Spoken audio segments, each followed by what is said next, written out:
Abraão na Mesopotâmia.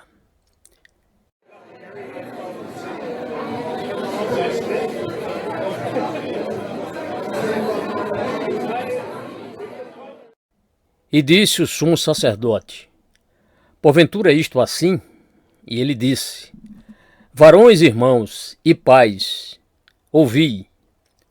O Deus da glória apareceu a nosso pai Abraão, estando na Mesopotâmia, antes de habitar em Harã. Atos 7, versos 1 e 2. Estamos considerando a grande defesa de Estevão, permitam-me lembrá-los, não meramente porque estamos interessados na história antiga, mas porque é o primeiro registro extenso de uma exposição do evangelho cristão, exposição feita por um dos primeiros líderes da igreja cristã, e que põe diante de nós a essência mesma da mensagem cristã. Estamos interessados em expor a essência da fé porque esta é a única mensagem que se vê no mundo de hoje que nos pode dizer alguma coisa de valor para nossa situação atual. Mas a tragédia é que os homens e as mulheres, em vez de crerem no Evangelho, de o aceitarem e de experimentarem o seu maravilhoso consolo, fortalecimento e regozijo na esperança que é colocada diante de nós, como fizeram estes cristãos primitivos há 2000 anos, persistem em recusá-lo, e as suas razões são precisamente as que operaram no caso dos membros do Sinédrio. Estivemos, pois, examinando a mensagem de Estevão. Ele começa com a palavra ouvi e passa a fazer uma grande recapitulação da história dos judeus. Quando consideramos as palavras introdutórias de Estevão, vimos que o Evangelho não começa pelo homem, e sim por Deus. O Deus da glória, que se revelou aos homens e às mulheres e os fez supremamente, como é evidente na pessoa de seu Filho unigênito, o nosso Senhor e Salvador Jesus Cristo. Prossigamos, porém. Esta é a mensagem. O Deus da glória apareceu a nosso pai Abraão, estando na Mesopotâmia, antes de habitar em Harã. O Deus da glória, Abraão na Mesopotâmia. Aqui está a essência mesma da mensagem. Ele fala sobre Deus e o mundo e sobre a relação entre ambos, especialmente sobre a relação de Deus com o mundo dos homens e das mulheres. Aqui de novo está um assunto que é entendido de maneira gravemente errônea no presente. Muitos acham que o Evangelho é algo distante, que não é relevante para os problemas do mundo moderno e por isso o descartam. É um velho conto de fadas, dizem eles. Vocês, pessoas interessadas em sua salvação pessoal e nos pequenos males do seu pequeno espírito e alma, vocês, pessoas mesquinhas, introspectivas, mórbidas, neuróticas, muitos de vocês sim, vocês podem dizer que isso os ajuda, mas que dizer do grande mundo no qual vivemos e dos grandes problemas da humanidade? A sua mensagem é irrelevante para isso tudo. Todavia, eu quero tentar mostrar a vocês que não só essa ideia é inteiramente errônea, mas também que nada senão o Evangelho fala a nossa condição. O Evangelho é a única mensagem que presta ajuda prática. Tudo mais é prosa e nada mais. Como é fácil as pessoas falarem. Há séculos que eles falam, filósofos, políticos, estadistas, poetas e outros. Porém, que valor tem a prosa deles? Dá em nada. Se alguma vez existiu uma mensagem prática neste mundo, é este Evangelho. É aí que o conhecimento da história é tão importante. Aqui está uma mensagem que tem habilitado muitos a serem mais que vencedores, uma mensagem que os capacita a levantar-se para a vida nas piores situações e a levar de vencida tudo triunfalmente. É isso que foi registrado acerca dos cristãos autênticos. Eles foram as únicas pessoas que realmente viveram e as únicas que souberam morrer como souberam viver. Não há nenhuma outra coisa. Todas as outras coisas estão em bancarrota. O Deus da glória, Abraão na Mesopotâmia. Em que consiste essa mensagem? Examinemos-la desta maneira. Primeiramente, examinemos o mundo do homem. Por que vocês acham que Estevão começou por Abraão quando este se encontrava na Mesopotâmia? Que se pode dizer dele? Ora, este é um ponto de doutrina muito importante. Quando Abraão estava na Mesopotâmia, vivia numa localidade chamada Ur dos Caldeus. e como acontecia com todo o povo de lá, ele era pagão. Bem, o povo de lá adorava a lua. Há gradações no culto pagão. Há diversas divindades. Uns adoram o deus do amor, o deus da guerra, etc. Ao passo que outros adoram a lua, o sol, os astros e ainda outros, os animistas, acreditam que há espírito nas árvores, nas pedras, nos riachos e assim por diante. E Abraão, quando vivia na Mesopotâmia, era um adorador da lua. Isso nos dá discernimento para penetrarmos o mundo do homem. Conhecemos muita coisa sobre este mundo. Lemos sobre ele no Velho Testamento. Lemos sobre um homem chamado Caim, que, com um espírito de inveja, assassinou seu irmão Abel. Esse é o mundo no qual nós também vivemos, inveja que leva ao homicídio. Há no capítulo 6 do livro de Gênesis uma terrível descrição do estado do mundo antes do chamado dilúvio. Toda a imaginação dos pensamentos de seu coração era somar continuamente. Gênesis 6, verso 5. E o mundo ainda é daquele jeito. Há depois a história daquelas cidades da planície, Sodoma e Gomorra, e do vício, da imundícia e da torpeza. Gênesis capítulo 18 e 19. Assim são o homem e a mulher do mundo. Essa é a história. Há muitas descrições similares no Velho Testamento. Quando passamos ao Novo Testamento, vemos uma extraordinária descrição da iniquidade humana na segunda metade do capítulo 1 de Romanos, uma passagem à qual já nos referimos, onde Paulo nos fala sobre como as pessoas, em sua sabedoria, Deus se revelou a elas, o conheceram como Deus, mas lhe deram as costas. Dizendo-se sábios, tornaram-se loucos e mudaram a glória do Deus incorruptível em semelhança da imagem de homem corruptível, e de aves, e de quadrúpedes, e de répteis. Romanos 1, versos 22 e 23. Destas coisas eles fizeram deuses, e se puseram a adorá-los, com a consequência de que Deus os entregou ao que Paulo chama sentimento perverso, ou a uma mente reprovada, versículo 28. Torne a ler a passagem. Temos aí uma descrição do mundo em muitos períodos da sua história, e é uma descrição fiel do período atual.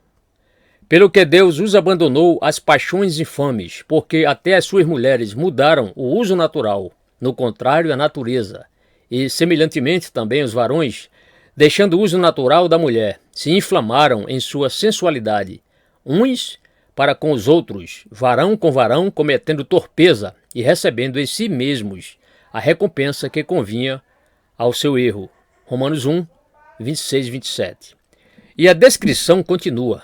Estando cheios de toda iniquidade, prostituição, malícia, avareza, maldade, cheios de inveja, homicídio, contenda, engano, malignidade, sendo murmuradores, detratores, aborrecedores de Deus, injuriadores, soberbos, presunçosos, inventores de males, desobedientes aos pais e às mães, nécios, infiéis nos contratos, sem afeição natural, irreconciliáveis, sem misericórdia, os quais, conhecendo a justiça de Deus, que são dignos de morte os que tais coisas praticam, não somente as fazem, mas também consentem aos que as fazem. Versículos 29 a 32. Essa é a condição do mundo sem Cristo. É por isso que prego nele. Essa é a condição da grande cidade de Londres, da grande cidade de Nova York, da grande cidade de Paris. Com toda a sua sofisticação, o conhecimento e cultura é assim que os homens e as mulheres estão vivendo. Não só praticam estas coisas, mas alegram-se, gloriam-se nelas. Isso é estar com tudo, viver dessa forma. O paganismo na Mesopotâmia, a adoração de ídolos. Os homens e as mulheres continuam adorando ídolos. Adoram-se uns aos outros, adoram seu país, alguns deles. Uns adoram seus carros, outros suas casas ou seus filhos, ou adoram o dinheiro. Eis aqui Deus, dinheiro, Mamon, uma das divindades pagãs. O mundo está cheio de adoração de ídolos. E é isso que eles chegam, esta geração que rejeita o evangelho e o considera um ultraje. Todos eles têm religião, mas esses são os seus deuses. É paganismo. Abraão na Mesopotâmia. Não somente isso, porém, essa é uma descrição das condições morais do mundo, porém, Desafortunadamente, esse não é o fim da história. É um mundo de males e moléstias. É um mundo de dores e pesares, um mundo de calamidades e desastres. Um mundo em que acontecem coisas terríveis e medonhas. É um mundo de fome e de peste. Um mundo de morte. Pois bem, essa não é uma descrição acurada do mundo dos homens? Abraão na Mesopotâmia. Era assim então, continua sendo assim agora. E devido a estarmos num mundo como esse, cabe nos perguntar: podemos fazer algo a respeito? Haveria alguma esperança? Haveria alguma consolação? Haveria algum meio de fuga? E eu estou aqui para dizer de novo que só o Evangelho realmente encara este problema e lhe dá o tratamento necessário. Com o fim de mostrar a vocês como o Evangelho trata do estado do mundo, comecemos com as perguntas. Por que o mundo está como está? Por que as coisas eram como eram com Abraão na Mesopotâmia? Bem, só há duas respostas importantes a essas perguntas. A resposta não bíblica e a bíblica. A primeira vocês conhecem bem, a resposta do homem natural a tudo isso. Se vocês lhe pedirem que explique por que o mundo está como está, a resposta que ele lhe vai dar será uma declaração da doutrina popular da evolução e do desenvolvimento dos seres humanos. O que nos é dito é que o mundo todo é um acidente, que não existe mente por trás dele, nenhuma razão que as coisas simplesmente aconteceram. O cosmos veio a existir por acaso, mas existe uma espécie de força, um poder, um princípio que, por assim dizer, impulsiona progressivamente tudo e produziu os seres humanos, os quais vão ficando cada vez melhores e maiores, indo além de tudo quanto existe na natureza inanimada e no mundo animal. Todavia, nos fazem lembrar que os seres humanos mal acabaram de sair da selva, estão nos primeiros estágios da sua liberação e o processo é lento. Levou milênios para chegar a isto. E, obviamente, vai levar muitos milênios mais antes de chegarem verdadeiramente a um estado de perfeição e de desenvolvimento completo. Tudo bem, então, dizem vocês, se é esse o caso sobre a humanidade, quer dizer das outras coisas que acontecem no mundo, o sofrimento, as doenças e as calamidades? Bem, replicam eles, não há resposta para isso. É tudo questão de acidente e acaso. Ora, isso não é uma caricatura feita por mim, não estou sendo injusto, é realmente isso que em geral as pessoas pensam.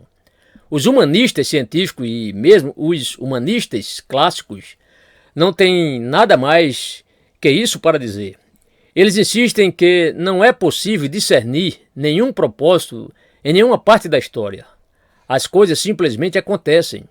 Não sabemos para onde vamos, estamos num mundo que não entendemos e temos que fazer o melhor que pudermos enquanto estivermos aqui. Você não deve profetizar, não deve prometer nada. As coisas podem ir para cima ou para baixo. Ninguém sabe. Não há conforto, não há consolação. Este é o único mundo, esta é a única vida e a morte é o fim.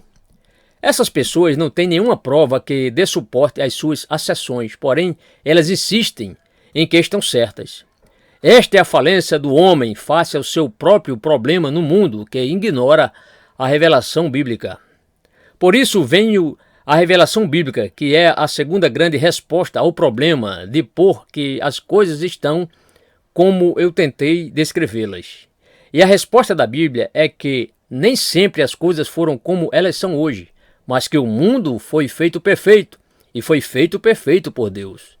Essa ideia não nos diz que o mundo está saindo gradativamente de um lodo primitivo para a civilização moderna. Aqui está um ensino que nos mostra exatamente o oposto, que o mundo degenerou do seu estado original perfeito. Ele nos diz que, quando Deus criou o mundo, olhou tudo o que tinha feito e viu que era bom. Não havia imperfeição, não havia dificuldades, não havia problemas.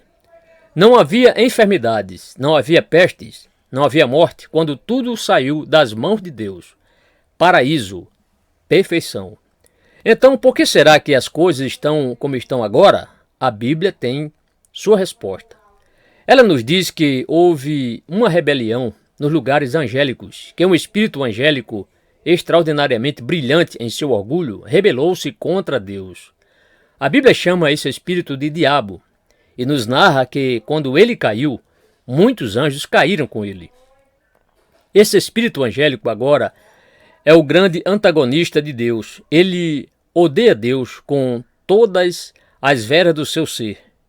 Ele veio à criação perfeita de Deus e tentou os seres mais elevados ali existentes. Eva foi a primeira a ser tentada pelo diabo e levou Adão a concordar com ela. A tentação foi a de desafiar ou afrontar Deus, e eles o afrontaram. Adão e Eva deram ouvidos ao diabo, rebelaram-se, pecaram contra Deus e, ao fazerem isso, caíram. Essa é a explicação bíblica da razão porque as coisas estão como estão.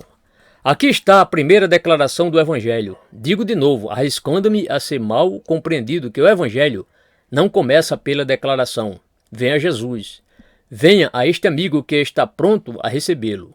Vocês sabem por que as pessoas em geral não respondem a este apelo? É porque nunca viram nenhuma necessidade. E nunca viram nenhuma necessidade porque não partiram do começo do Evangelho, não partiram do estado do mundo e da queda do homem, ocorrida por causa do diabo, por causa deste princípio do mal, que é uma maldição sobre a vida e que persegue atrozmente todo o nosso esforço para construir um mundo melhor. Mas não adianta dizer: mas eu não creio mais no diabo. Eu creio que ele existe e por esta razão não posso explicar o estado do mundo sem levá-lo em conta. Quer dizer, das suas explicações baseadas na teoria da evolução? Onde está a prova?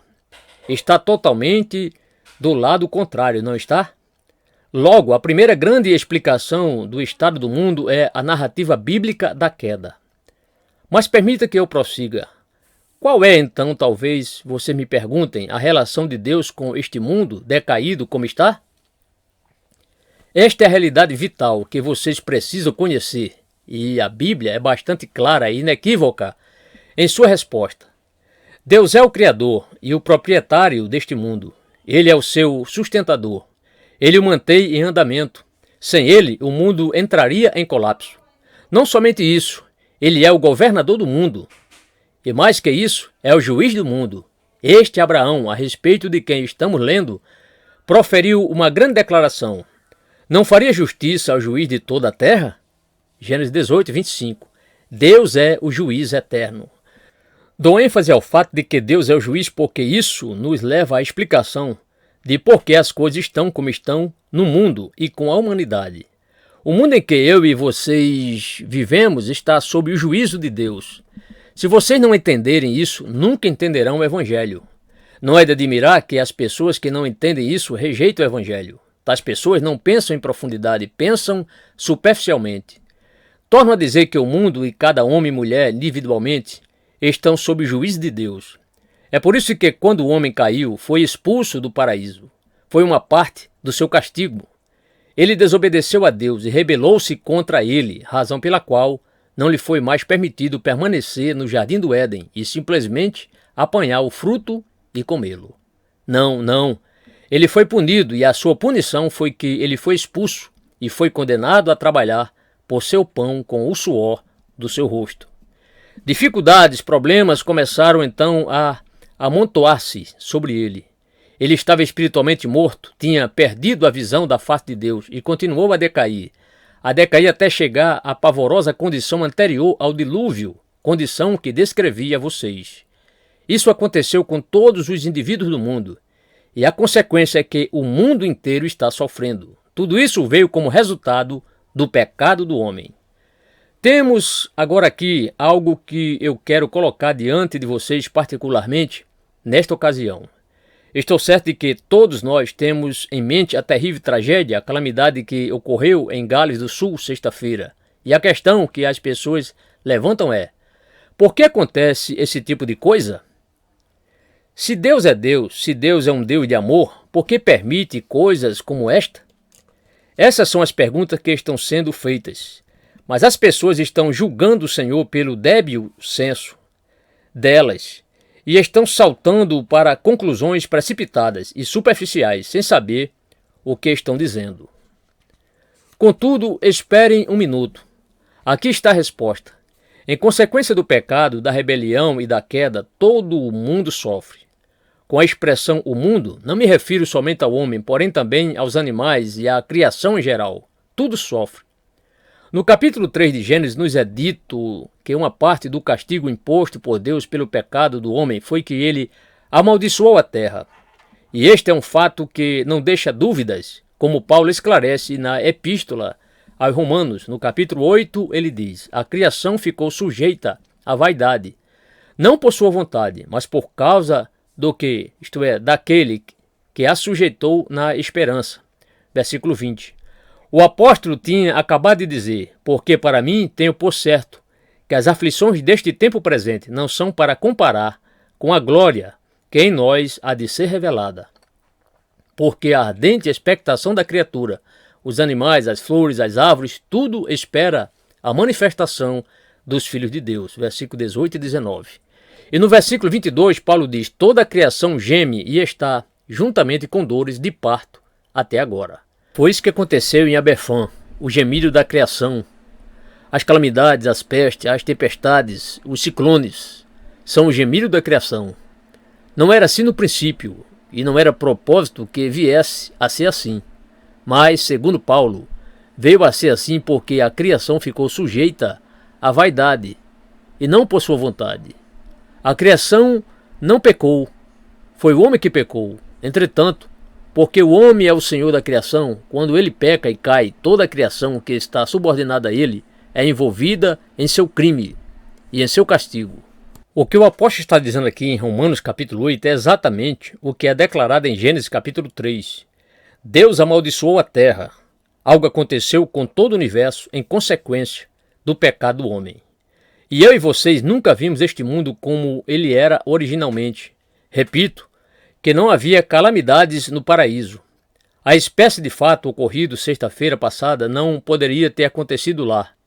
A tragédia de Aberfã foi em parte resultado da avareza do homem, ganhar dinheiro sem medir as consequências. Mesmo as casas construídas naqueles vales não eram boas moradas. Foram lançadas ali, pegadas umas às outras, fato resultante da sanha em fazer dinheiro no século XIX e depois. O pecado do homem não é a única explicação, mas é parte dela. Os terremotos e outros males não acontecem senão por causa do pecado do homem. É a natureza em trabalho de parto e gemendo de dor, porém, não é a criação original de Deus. Essa é, pois, a resposta às perguntas que muitos fazem tão levianamente. Eles perguntam: por que Deus permite a guerra? Vocês sabem a resposta? Foi o homem que produziu a guerra. Deus deixa que o homem, como parte da sua punição, colha as consequências da sua loucura, dos seus perversos desejos, paixões e cobiças. Todas as coisas ruins da natureza e tudo o que leva ao sofrimento fazem parte da punição do homem por sua rebelião e seu pecado contra Deus. E essa é a resposta às perguntas que as pessoas fazem a respeito dos inválidos. Se Deus é sobre todos, dizem elas, por que permite isto? Eis a resposta. Porque foi que o homem teve que pecar contra um Deus que fez um mundo perfeito, no qual esse tipo de coisa jamais aconteceu e jamais teria acontecido se não fosse esse pecado? O mundo está sob o juízo de Deus, o Deus da glória. Mas devo acrescentar o seguinte: vê-se neste mundo a vontade permissiva de Deus. Deus permite que operem as causas secundárias. A isso dá-se o nome de providência. O hino se expressa sobre ela, por trás da severa providência. E muitas vezes a providência franze o senho, carrancuda. Ele esconde um rosto sorridente. William Cooper. Sim, porém, lembre-se que Deus é o Deus da providência. Ele está no controle do mundo e permite que aconteçam certas coisas. Ele estabeleceu leis na natureza e estas operam no mundo. Deus deixa que o homem colha as consequências do seu pecado. Vocês podem desenvolver isso pessoalmente. Devemos perguntar se aqueles lixões de carvão usado deveriam estar localizados onde estavam. Aconteceu aquilo porque o homem não estava pensando em nada, senão em rápidos resultados, retorno imediato, lucro. Deus permite isso. O homem diz que pode ir avante sem Deus. e na prosperidade ele vai sem ele. Para mim, essa é a grande tragédia desta hora. Eu conheço aquele vale e preguei naquela mesma cidade de Aberfan e sei como a causa de Deus foi abaixo ali, particularmente depois da última guerra. Sei que os homens e as mulheres enriquecidos deram as costas a Deus no local em que outrora eles cantavam os seus louvores e se reuniam para orar a Ele e dar-lhe graças por sua misericórdia e compaixão. Deram as costas a Deus e agora teriam direito de queixar-se? Temos que pensar profundamente nestas coisas. Deus deixa que o homem colha as consequências da sua rebelião e do seu pecado. Ele permite que as causas secundárias operem e, contudo, e é isto que eu quero salientar, Deus continua no controle. O homem e as mulheres pecaram contra Deus, trouxeram esta calamidade sobre si e sobre o mundo, mas Deus ainda está no controle. Este pensamento acha-se em toda parte da Bíblia. Talvez não haja melhor exposição sobre isso do que a que temos no início de Romanos, capítulo 13. Toda alma esteja sujeita às potestades superiores, porque não há potestade que não venha de Deus, e as potestades que há foram ordenadas por Deus. Por isso, quem resiste à potestade resiste à ordenação de Deus, porque os magistrados não são terror para as boas obras, mas para as más. Versículo 1 a 3. Diz Paulo que cada um destes juízes, magistrados, reis, imperadores, príncipes, é ministro de Deus para teu bem. Mas se fizeres o mal, teme, pois não traz debalde a espada, porque é ministro de Deus e vingador para castigar o que faz o mal. Versículo 4. Deus não deixa o mundo escapar, o mundo se rebelou contra ele. Ele lhe dá liberdade até certo ponto, porém há sempre um limite. Deus ordenou governos. Eles não são uma invenção humana. Foi Deus que ensinou os homens a governar. As potestades que há foram ordenadas por Deus. Ele estabeleceu um limite para o pecado. Ele impôs freio sobre as más consequências do pecado. Mas Romanos capítulo 1 ensina que às vezes ele retira esse freio. Acredito que estamos vivendo numa época desse tipo agora. Deus retirou o freio e por isso vemos o pecado supurar, fulminante, em toda a torpeza do seu vil pus. É Deus retirando o freio temporariamente, porém tudo está sob o seu controle. E quando vocês lerem a Bíblia, verão que Deus intervém na história e irrompe nela. Se ele se levanta quando vê um povo como os assírios indo dizimar o seu povo escolhido e os esmaga de um modo que os faz parecer ridículos. As intervenções de Deus na história. Está tudo aqui na Bíblia e vocês o podem ver também na história subsequente. No entanto, além e acima disso tudo, a Bíblia nos revela a relação de Deus com o mundo, o Deus da glória, Abraão, o pagão na Mesopotâmia. Qual é a relação de Deus com o mundo? Aqui está a resposta. O propósito redentor de Deus. Aqui está o âmago do Evangelho. Porque Deus apareceu a Abraão? Porque ele quis falar-lhe sobre o seu plano de redenção, sobre a restauração do seu velho mundo que se havia extraviado. Este é o grande tema da Bíblia. Foi por isso que Estevão começou por Abraão na Mesopotâmia. Aqui, no sentido, está o princípio da obra redentora de Deus, se bem que ela havia começado muito antes, como vou mostrar a vocês. Mas o Deus da glória apareceu a Abraão quando ele era um pagão na Mesopotâmia. Ele disse algumas coisas. Digo de novo que esta é a grande mensagem do Evangelho cristão, o eterno propósito divino de redenção e salvação. Qual é esta mensagem? Só lhes darei um amplo perfil agora. Este é um grande exemplo, não é? O maior pecado do povo da igreja atualmente é que reduz este evangelho glorioso e infinito a uma coisa simples e quase barata. Parem de contemplá-lo. Comecem pelo Deus da glória. Examine o homem, Abraão na Mesopotâmia. Permita-me então colocar os propósitos redentores de Deus em princípios gerais. Graças a Deus, aqui está o primeiro. Este mundo continua a pertencer a Deus. Eu não estaria neste púlpito, não fora isso. Este velho mundo, como ele está hoje, em tudo o que verdadeiramente diz respeito a ele, ainda é o mundo de Deus. Por que Deus apareceu a Abraão? Foi apenas para lhe dizer que não tinha abandonado o mundo. Embora Abraão fosse um pagão adorador da lua, embora outros adorassem pau e pedra e outros adorassem animais, Deus não os tinha abandonado. Deus ainda se interessa por este mundo e esta é a nossa única esperança. Que seria de nós se fôssemos entregues a nós mesmos? Que seria se fôssemos deixados com a nossa esperteza, com os nossos projetos? Que seria de nós se a nossa única esperança para o mundo fosse a educação, ou a cultura, ou as artes, ou toda a inteligência destas pessoas que até são capazes de fazer brincadeiras com as tragédias? Que seria de nós se Deus nos deixasse entregues a nós mesmos, a supurar em nossa iniquidade? Seríamos pessoas sem esperança e sem Deus no mundo. Efésios 2, verso 12. Mas aqui está a mensagem. O Deus da glória apareceu a Abraão. Este Deus que, em toda a sua glória, é tão infinitamente diferente do homem, em pecado e vergonha, sabe da condição deles e aparece para dizer que ele tem um plano de redenção para este mundo. Foi isso que ele revelou a Abraão e foi isso que Estevão expôs neste grande discurso. Essa é a primeira dedução e me sinto como se devesse ficar nisso. Se eu não tivesse mais nada para dizer, só isso já manteria os homens e as mulheres firmes sobre os seus pés e vivos num mundo como este. Deus continua interessado neste mundo. Ele continua pertencendo a ele. Ele não o abandonou.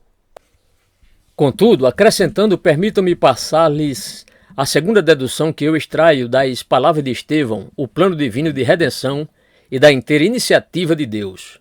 Note como Estevão expressa o ponto. Disse ele: varões, irmãos e pais, ouvi. O Deus da glória apareceu a nosso pai Abraão. Deus é quem primeiro nos faz mudar. O ensino popular hoje é exatamente o oposto disso, não é?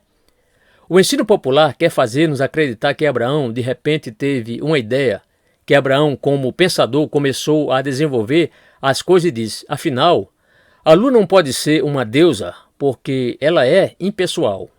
E como resultado de um processo de pensamento e de argumentação, ele desistiu do paganismo e chegou à fé no Deus vivo. Esse é o ensino popular. É-lhe dado o nome de religiões comparadas. Eles podem contar-lhes exatamente como foi que, em sua opinião, a religião se desenvolveu. Como pode fazer isso, eu não sei, pois eles não esperam lá. Isso é teoria apresentada como se fossem fatos, e é uma mentira, uma invenção. É-nos dito que os seres humanos primitivos eram animistas e depois foram subindo a escada até chegarem a crer num Deus pessoal. E somos informados de que o Velho Testamento é apenas uma história dessa espécie de ascensão quanto à ideia de Deus e de que os judeus progrediram mais depressa que ninguém, de modo que, quando todas as outras nações ainda estavam adorando uma multiplicidade de deuses, os judeus chegaram ao monoteísmo, fé num só Deus, e depois começaram a ensinar a outras nações sobre isso. Esse é o ensino popular, mas não é verdadeiro. A verdade é exatamente o oposto. Os homens começaram com o conhecimento do único Deus vivo e verdadeiro, porém, caíram dessa posição e foram caindo cada vez mais, chegando à degradação do animismo, do politeísmo e do paganismo, e a todas as práticas que caracterizam tais crenças, só lhe restando uma coisa. Qual? Que Deus, o Deus da glória, apareceu a Abraão. Portanto, a história da Bíblia não é a história do homem buscando Deus, é a história de Deus vindo em busca do homem. Acaso você não vê isso já no momento em que, no Jardim do Éden, Adão e Eva caíram? Que leio eu no capítulo 3 de Gênesis? Eis aí o homem e a mulher, eles pecaram e estão cientes disso. Pela primeira vez sabem que estão nus, enchem-se de vergonha e se cobrem com folhas de figueira. Então, de repente, eles ouvem a voz do Senhor Deus, que passeava no jardim pela viração do dia, e de medo correram e foram se esconder atrás das árvores. Que sucedeu em seguida? Ouvem uma voz: Adão, onde estás?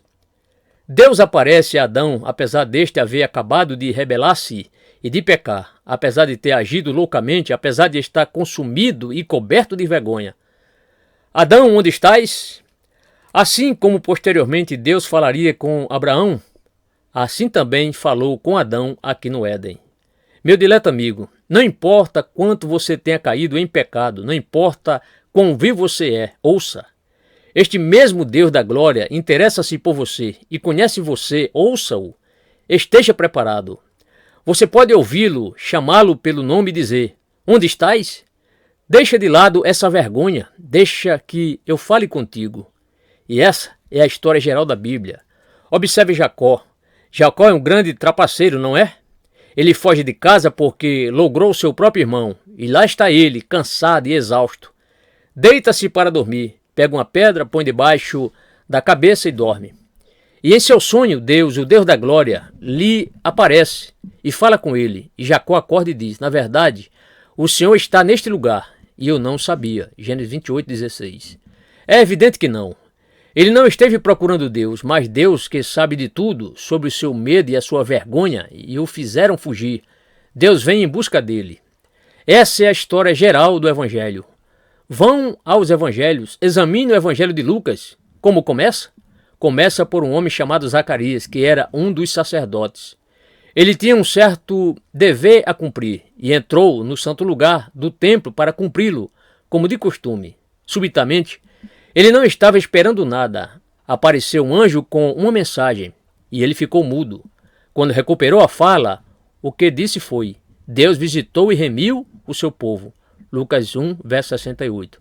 Deus apareceu, desceu à terra e bateu a nossa porta, a porta do mundo, a porta da humanidade. Deus está fazendo uma visita, ele visitou e remiu o seu povo. Vamos depois ao capítulo 3 de Lucas, onde este filho de Zacarias, chamado João Batista, entra em cena. Como é a sua introdução? No ano seguinte do império de Tibério, César, sendo Pilatos presidente da Judéia, etc, etc. O que aconteceu? Veio no deserto a palavra de Deus a João, filho de Zacarias, versículo 1 e 2. Não o João como estudante de uma universidade lutando anos e anos com livros e aprendendo e argumentando com filósofos e afinal chegando a uma palavra salvífica. Não, não. Veio no deserto a palavra de Deus a João, filho de Zacarias. Sem nenhum livro, sem nada. Iniciativa de Deus, Deus aparecendo, Deus falando. E é sempre a mesma coisa, porque Deus amou o mundo de tal maneira que deu seu Filho unigênito para que todo aquele que nele crê não pereça, mas tenha vida eterna. João 3,16. Vindo à plenitude dos tempos, Deus enviou seu Filho, nascido de mulher, nascido sob a lei, para remir os que estavam debaixo da lei. Gálatas 4, versos 4 e 5. Ou então ouça a magnífica maneira pela qual Paulo expressa isso a Tito no versículo 11 do capítulo 2. A graça de Deus se há manifestado trazendo salvação a todos os homens. Ou a graça de Deus que traz salvação apareceu a todos os homens. Sempre este aparecer, e apareceu na face de Cristo.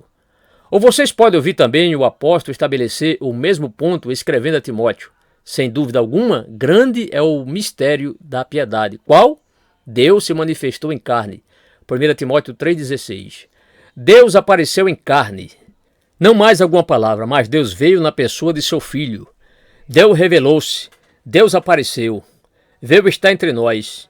Ele tabernaculou entre nós, habitou entre nós. A palavra tornou-se carne e viveu entre nós. João 1, verso 14. Esta é a mensagem de redenção. Deus aparece, Deus toma a iniciativa. Devemos tudo a Ele. Porque Ele faz isso? Ele o faz para a sua própria glória. Vocês pensam que Deus pode abandonar este mundo e deixá-lo como ele está? Ele tem o seu plano de redenção por amor de si mesmo, por amor da sua glória. Deus não pode permitir que o diabo triunfe. O diabo trouxe o mundo a esta condição, enganando o homem, seduzindo Eva para que Eva seduzisse Adão. Vocês acham que Deus pode permitir que o mundo continue como está? É simplesmente impensável, é impossível. Deus, por amor de si mesmo, por amor de seu nome, por amor da sua glória, não permitirá que o diabo triunfe. Sua própria honra está envolvida e, por isso, ele tem este grande plano e propósito de redenção. Mas essa não foi a única razão pela qual Deus apareceu a Abraão. Deus foi movido por sua graça, por sua misericórdia, por sua compaixão, por seu amor. Ele viu a miséria, ouviu o gemido, viu a infelicidade, viu o que os homens e as mulheres fizeram com eles mesmos e com toda a criação. Ele viu a malignidade do diabo e foi movido nada menos que por seu amor eterno e por sua graça, que é favor e perdão demonstrados em favor de pessoas que não têm absolutamente nenhum merecimento de tais bênçãos. Deus. o Deus da glória apareceu a nosso pai Abraão. A iniciativa foi toda de Deus. E qual foi o propósito? Eis o sumário. O propósito da redenção é, primeiro, a redenção de indivíduos. Vocês podem ser salvos no presente mundo mal, agora, individualmente. O evangelho é pessoal. Deus chamou Abraão, um só homem. Leiam a Bíblia completa. Deus trata primariamente de indivíduos, e ele pode apoderar-se de indivíduos, homem ou mulher, e levantá-lo, tirando-o da confusão, do horror, da vileza do pecado, e pode elevá-lo e fazer dele um novo homem ou uma nova mulher e transformá-lo num santo. A Bíblia está repleta disto, como também a história subsequente. Há uma salvação pessoal. Mesmo como as coisas estão no mundo atual, se você como indivíduo crê nesta mensagem e crê que Deus o amou tanto que enviou o seu Filho unigênito para sofrer a punição dos seus pecados e morrer na cruz por você e ressuscitou para justificá-lo, você será perdoado, receberá nova vida e se tornará uma nova pessoa, embora o mundo permaneça exatamente o mesmo. É pessoal. Contudo, não fica nisso. Há um aspecto cósmico da salvação e não devemos negligenciá-lo num tempo como este, quando nos reunimos à sombra da calamidade. Deus apareceu a Abraão quando ele estava na Mesopotâmia. E sabem vocês o que, em última análise, ele lhe disse? Ele não disse a Abraão que ia salvá-lo e fazê-lo feliz, mas disse: em tua semente serão benditas todas as nações da terra. Gênesis 22:18. Há uma redenção cósmica. Salvação individual? Oh, sim, mas eu gosto de olhar para além disso. Vem um dia em que este Filho de Deus, que já fez tudo o que é necessário para a nossa salvação pessoal, voltará a este mundo. Qual é o propósito da segunda vinda do nosso Senhor? É destruir todos os seus inimigos. O diabo já foi derrotado, o nosso Senhor o derrotou num combate singular, quando neste mundo, nos dias da sua carne. Ele já venceu o diabo e todos os seus agentes. Ele venceu a morte, venceu o sepulcro. Ele venceu todos os inimigos do homem, mas ele voltará e os destruirá e os excluirá definitivamente da existência. Eles serão lançados no lago da perdição para todo sempre. E esta velha terra, este velho mundo, sim, a própria terra, será transformada e renovada, porque a ardente expectação da criatura espera a manifestação dos filhos de Deus. Romanos 8:19. O cosmo inteiro será expurgado de todos os efeitos e consequências do mal e do pecado. Nós aguardamos novos céus e nova terra, em que habita a justiça. 2 Pedro 3, verso 13. E morará o lobo com o cordeiro, e o leopardo com o cabrito se deitará, e o bezerro, e o filho de leão, e a nédia e a ovelha viverão juntos, e um menino pequeno os guiará. Não se fará mal nem dano algum em todo o monte da minha santidade. Isaías 11, versos 6 e 9. Isso faz parte deste evangelho. Novos céus e nova terra. E todos os nossos inimigos serão destruídos definitivamente. Não haverá mais morte, nem pranto, nem clamor, nem dor. Apocalipse 21, verso 4. É-nos feita uma declaração sobre isto no capítulo 7 do livro do Apocalipse. Ouça-na. Neste mundo de calamidade e morte, com toda a sua tristeza e aflição. Aqui está o escritor tendo sua visão, e ele contempla tudo aquilo e indaga: que são estas coisas? Uma grande multidão aparece e diz: Amém. Louvor e glória e sabedoria, e ação de graças, e honra e poder, e força ao nosso Deus para todo sempre. Amém. E um dos anciãos me falou dizendo: estes que estão vestidos de vestidos brancos, quem são e de onde vieram? E eu lhe disse: Senhor, tu sabes. E ele disse-me: estes são os que vieram da grande tribulação e lavaram os seus vestidos e os branquearam no sangue do Cordeiro. Por isso estão diante do trono de Deus e o servem de dia e de noite no seu templo. E aquele que está sentado sobre o trono os cobrirá com a sua sombra. Nunca mais terão fome, nunca mais terão sede, nem sol, nem calma alguma cairá sobre ele. Porque o Cordeiro que está no meio do trono os apacentará e lhes servirá de guia para as fontes das águas da vida. E Deus limpará de seus olhos toda lágrima. Apocalipse 7, versos 12 a 17. Não mais tristeza, não mais despedida, não mais morte, não mais dor, não mais fome, não mais sede, não mais calamidades, mas todo o cosmo restaurado à sua perfeição original e ainda mais glorioso. É isso que vai acontecer. Faz parte do plano de Deus. O Filho voltará e restaurará todas as coisas e conduzirá tudo à sua glória original. E Deus será tudo em todos. 1 Coríntios 15, verso 28.